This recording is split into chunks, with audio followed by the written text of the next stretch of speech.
Hey y'all, today we're going to be making a crock pot bacon cheddar tater recipe that is sure to please everybody. We're going to show you how easy it is to make it, all while having a whole lot of fun. Okay? One shot wonder, man. I'm a professional.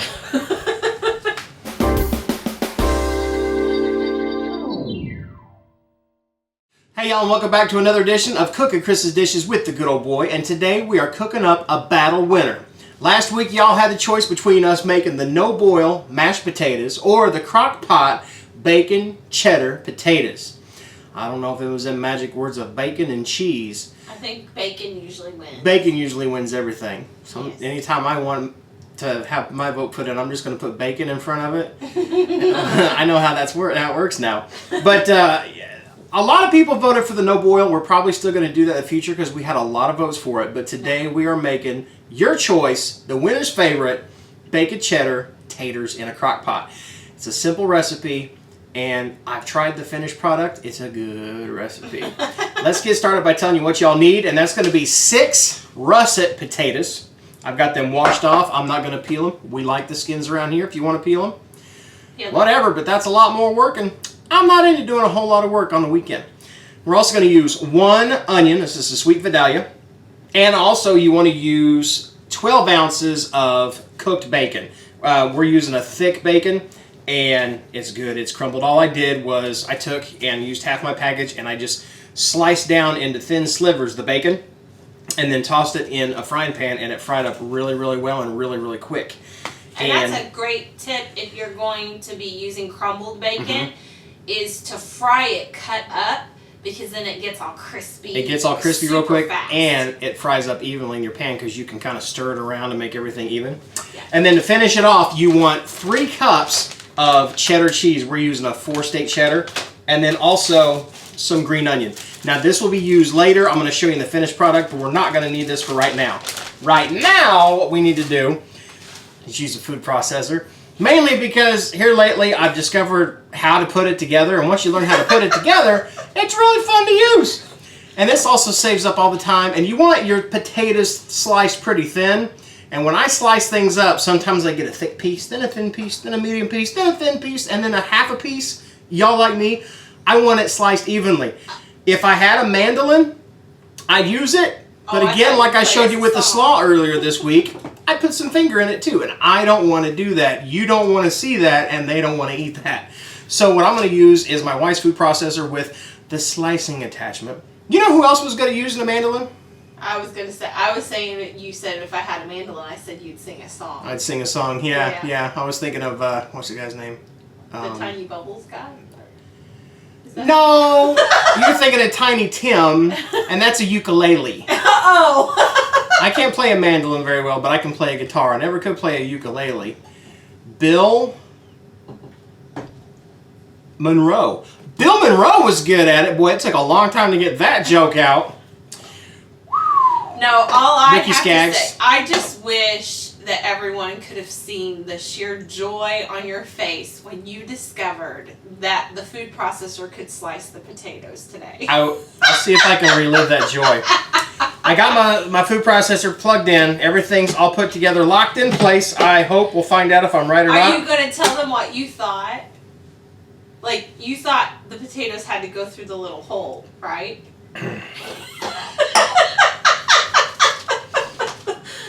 I knew that this thing, in order for it to work, this thing's got to be in there like that because it locks down in. And I turned it on, I'm like, how in the world do I get that potato down that hole? And she said, Mike, take that out, put the tater back in it, and then put this back in. And that's exactly what I did. Now put the other thing in or you're going to start flinging stuff like out. I did the slaw. Yeah. Potato. Potato. Surely to goodness, there's somebody out there watching that right now, and the YouTube's going like I did. You know, potato. It reminds me of when Addie got that bubble or the ball popper thing, and she kept putting the ball in it and pop out, and she'd go. She was 2, and she's likening me to a 2-year-old when it comes to the food processor. Like I was saying, potato. Done. And now my taters are sliced up. I'll undo this. I'll gently take this out. Very careful. Careful, that is super, super sharp. Unlike me. Aww. Some things It's just entertain me. Oh goodness, Octavius has something to say. He doesn't like potatoes. Seriously? It's nah. Maybe he's trying to tell me how to take his food. Careful. Oh, there we go. Got it. Potatoes. I'll put them in a bowl, just like that. I was not making fun of you, honey. It truly was enjoying your enjoyment of figuring For somebody who was not making fun of me, you sure laughed a lot, lady. And then, since I've learned how to do that with potatoes, why in the world would I want to slice an onion? You're just terrified that I'm going to cut my fingers off. I'm going to take onion.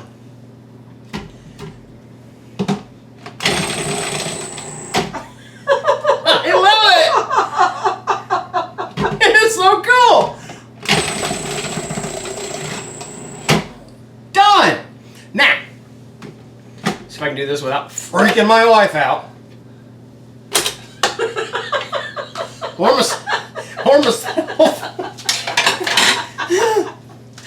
I didn't even need this bowl. I can take it straight out of there.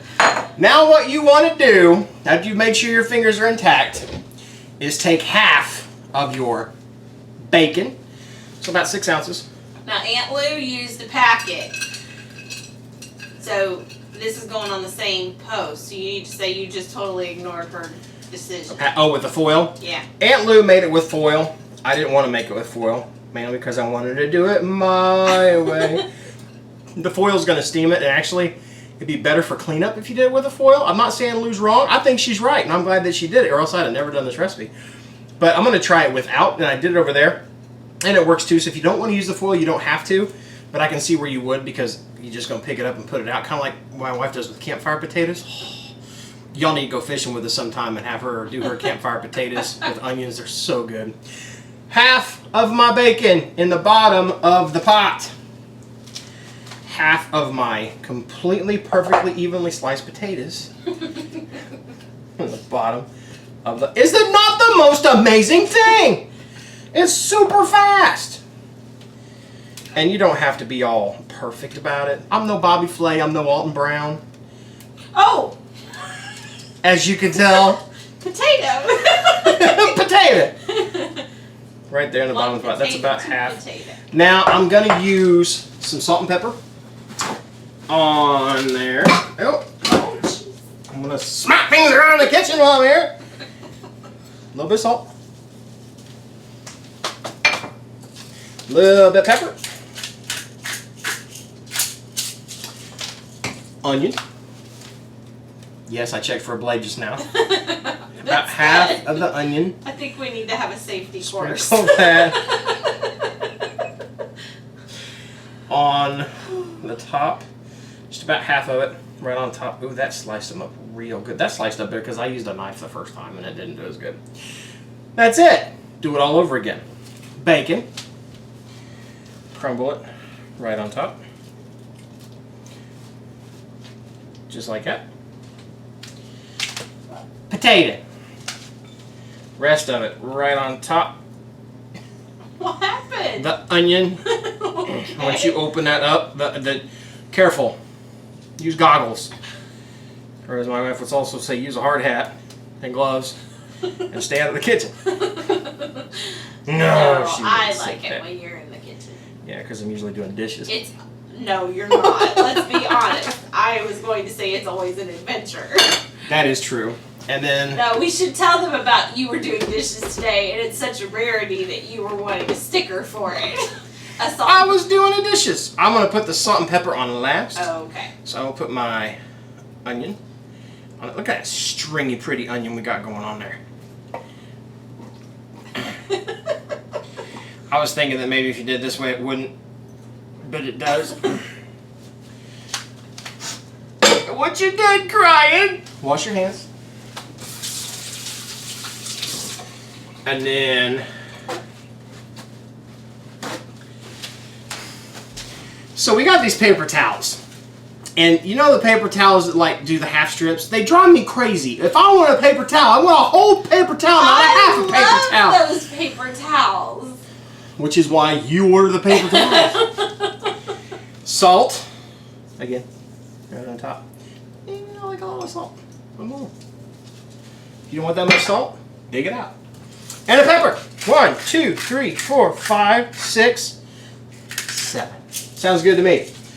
Take a lid, put on it. Set this on low for 4 to 6 hours. 4 to 6 hours. And the potatoes will soften up, the onions will soften up, those juices from the onions will drip down into the bacon, which drips down into the potatoes, and all those flavors kind of mix together. And when you get done, after 4 to 6 hours, that's when you want to add your 3 cups of cheese. You should sprinkle it into your potatoes and then stir it up, and that's gonna melt. And it's not gonna take any time at all to stir that cheese up and to melt it down. And you come looking for something like this. Now you can see I've already put the onion on there. I minced up my onion pretty fine and just sprinkled it on top. Gives it a little extra flavor. Oh, I love Makes it a whole lot of pretty. I love the green onion flavor. Green onion's good. It goes so good with bacon. It's made this kitchen smell so good, y'all. See, look here, you got your bacon right there. All the cheese is melted up all into the potatoes. That green onion gives it that pretty green flavor. Did I mention there's bacon? I think I did, which is why this is such a winner. And it comes out looking just like that.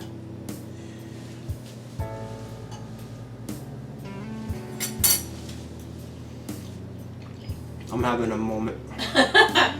Well, when you were doing the So quick cooking video earlier tonight, and I heard you hollering in the kitchen saying, "Oh my goodness, this is really good!" Aunt Lou, if you're watching, good job. Everybody say good job, Aunt Lou, because she has made a battle winner for sure.